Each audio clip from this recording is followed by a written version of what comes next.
Rabbi zidni ilman nafi'an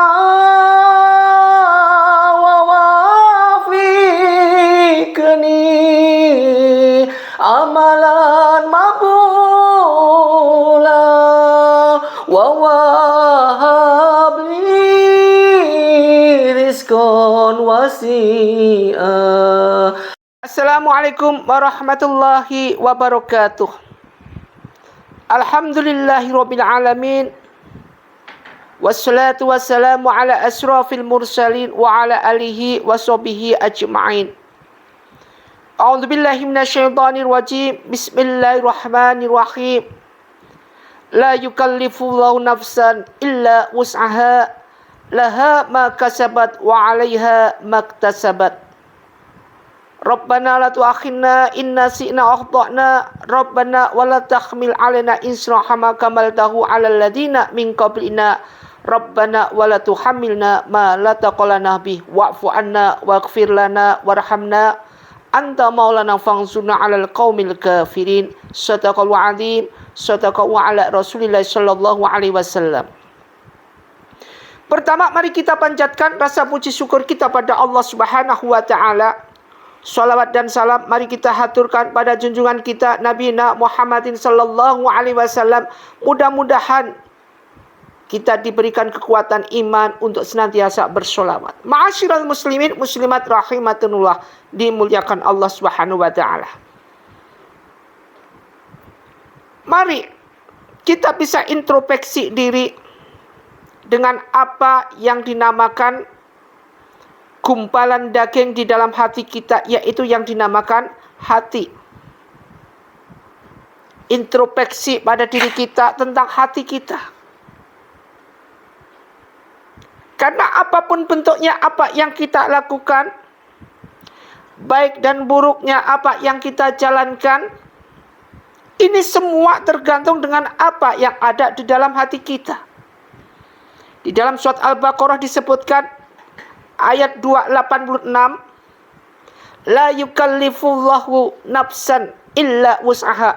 La yukallifullahu, Allah tidak akan membebani nafsan pada seseorang illa wus'aha, melainkan kesanggupan daripada orang itu. Artinya manusia ini sudah sanggup dengan perjanjian yang sebelumnya, sebelum kita lahir di dunia, kita sudah sanggup untuk menjalankan segala apa yang kita harus dijalankan, yang kita harus enggak dijalankan sesuai dengan perintah Allah.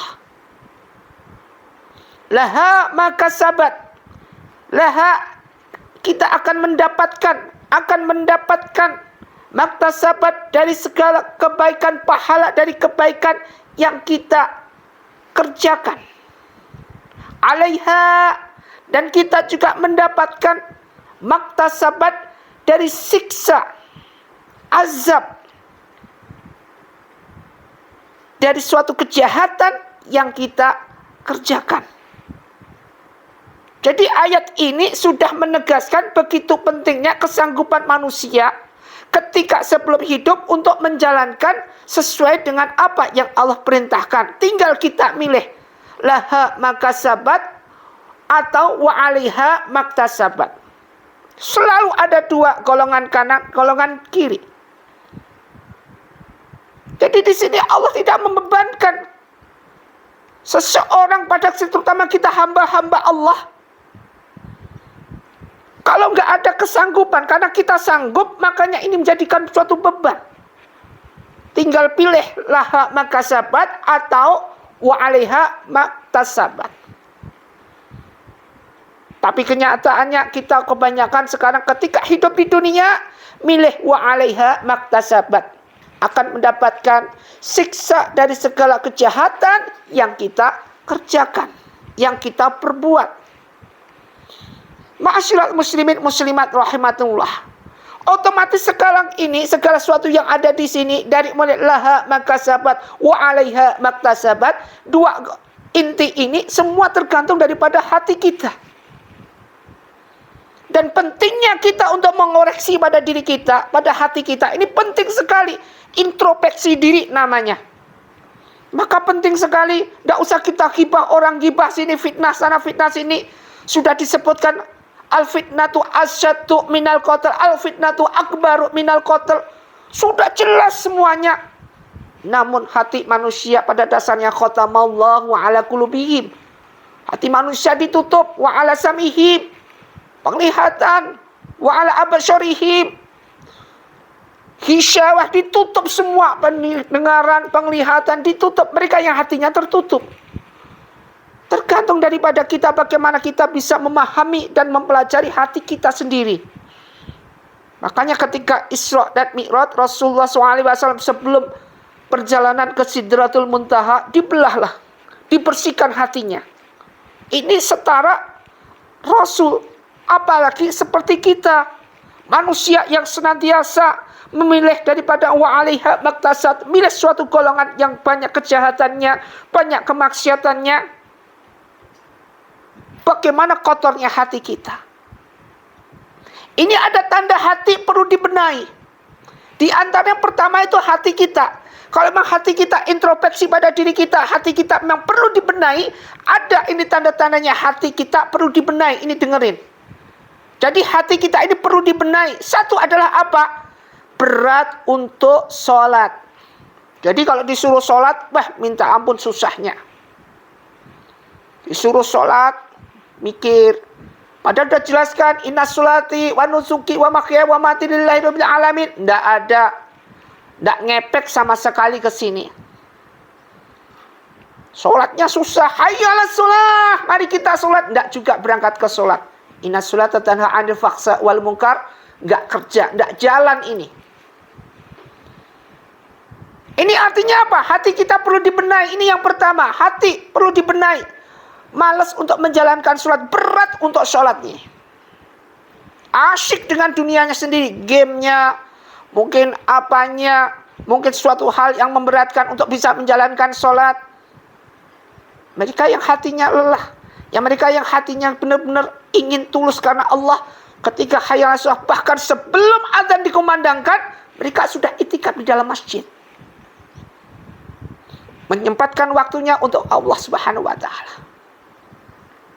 Kita kalau minta apa-apa sama Allah. Tetapi ketika kita ada apa-apa, kita tidak mau menjalankan perintah Allah. Bagaimana Allah bisa mengabulkan apa yang kita lakukan, apa yang kita inginkan? Doa ditolak karena apa? Karena kita perbuatan kita. Karena amaliyah kita. Kemudian yang kedua, malas untuk membaca Al-Quran. Tadi udah malas untuk sholat, sekarang malas untuk membaca Al-Quran. Tiap pagi kalau bisa disempatin satu ayat aja. Satu ayat aja sempatin tiap hari. Tiap pagi setelah sholat subuh. Besok ditambah lagi 2 ayat, 3 ayat, 4 ayat. Ini melatih kita supaya hati kita tidak mati. Supaya hati kita benar-benar tidak masuk dalam kategori hati yang perlu dibenahi. 2 ayat, 3 ayat lebih baik daripada mereka yang ngaji 1 juz sehari dalam 1 bulan. Lebih baik istiqomah 1 ayat, tapi rutin istiqomah, tidak pernah putus. Makanya seperti kita ngaji ini sekarang ini, kita belajar, sama-sama kita belajar 1 ayat yang harus kita sampaikan, yang Ustaz sampaikan. Ini kita sama-sama belajar. Sama-sama saling mengingatkan, sama-sama saling membenahi diri kita, hati kita. Perlu kita benahi, saling mengingatkan di antara kita. Illal ladzina amanu wa 'amilus sholihati wa tawassaw bil haqqi wa tawassaw bis sabr. Saling mengingatkan dalam suatu hal kebenaran, saling berwasiat dalam hal kesabaran. Penting buat kita. Malas membaca Al-Quran. Padahal al-jannatu mustaqati ila arba'ati. Surga itu merindukan 4 golongan. Salah satunya adalah tali Quran. Dan orang sebaik-baiknya orang khairukum man ta'allamal Quran wa amalah. Sebaik-baiknya orang adalah orang yang mempelajari Al-Quran wa amalah, kemudian mengamalkannya. 1 ayat tidak apa.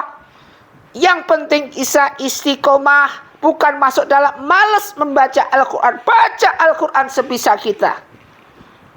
satu huruf baca Al-Quran kita akan mendapatkan berapa kebaikan. Bisa dibayangkan kalau berapa huruf, kalau satu ayat itu ada berapa huruf, berapa kebaikan yang kita dapatkan dari Allah Subhanahu wa Ta'ala. Ini merupakan berkah hidayah. Apalagi mereka yang rajin di dalam baca Al-Qur'annya sampai nangis. Apalagi mereka yang sudah hafiz. Kemudian yang ketiga adalah cepat marah tanpa sebab. Cepat marah tanpa sebab. Ini merupakan suatu golongan hamba Allah yang cepat marah tanpa sebab. Ada hamba Allah yang dihuni iblis, dihuni jin.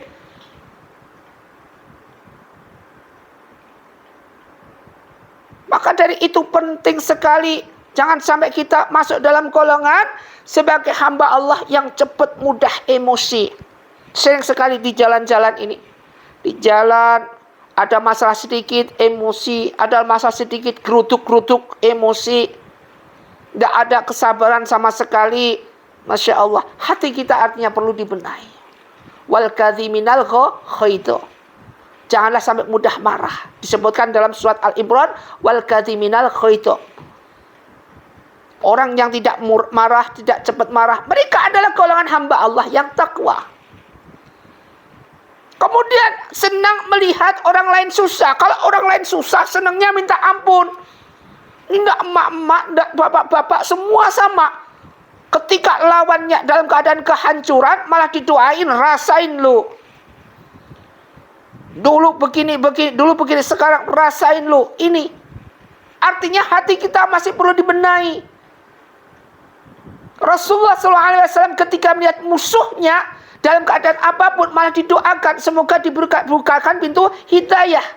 Kenapa kita manusia tidak bisa memberikan maaf? Wa'afinina anin nas, tidak mudah memaafkan daripada sesama manusia. Karena hati kita tertutup. Khatamallahu ala qulubihim wa ala sam'ihim wa ala absarihim ghishawa. Tertutup. Makanya ini perlu sekali dibenahi supaya hati kita terbuka. Hati kita benar-benar terbuka untuk menerima segala nasihat. Apapun bentuknya nasihat kita terima dengan senang hati. Masya Allah, alhamdulillah. Mereka-mereka yang tidak mau menerima nasihat, ini adalah ciri-ciri kesombongan, wastakbaru anha. La yadkhulul jannatu man kana fi qalbihi misqalu dzarratin min kibri. Tidak akan masuk surga jika di dalam hatinya itu masih ada kesombongan. Meskipun sebesar debu dari kesombongan itu tidak akan bisa masuk surga. Ma'asyiral muslimin muslimat rahimatullah dimuliakan Allah. Ini sering sekali terjadi pada diri kita, di lokasi kita, di lingkungan kita. Melihat sesama dalam keadaan susah, senangnya minta ampun. Apalagi orang itu yang dalam kehidupannya kikir, pelit, bin medit. Kemudian dia mendapatkan kesusahan. Ketika itu, wah senangnya minta ampun ini lawannya. Didoain yang jelek-jelek, Masya Allah.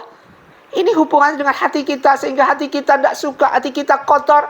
Mudah mengutuk orang. Mudah menjelek-jelekin orang, mengejek orang, mengadu domba orang.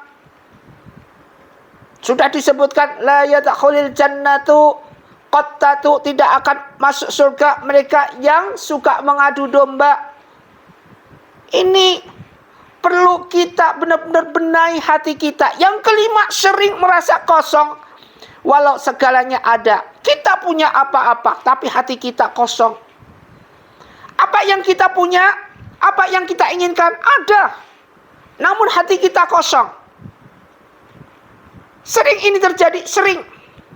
Mereka yang rata-rata justru mereka yang kaum sibuk. Mereka seorang yang banyak kerjaannya di dalam berkarir.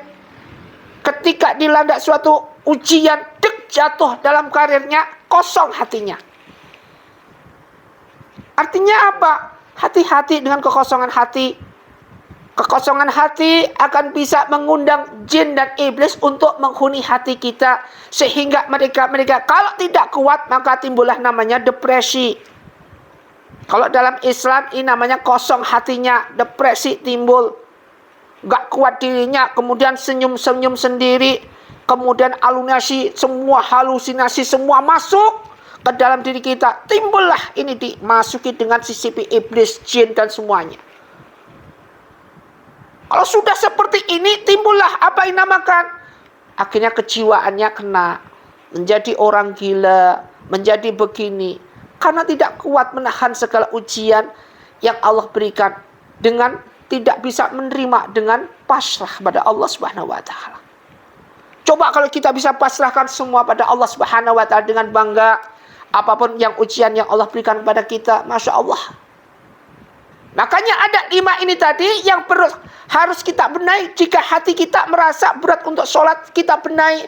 Malas untuk membaca Al-Quran, mari kita benahi hati kita. Cepat marah tanpa sebab, mari kita benahi hati kita.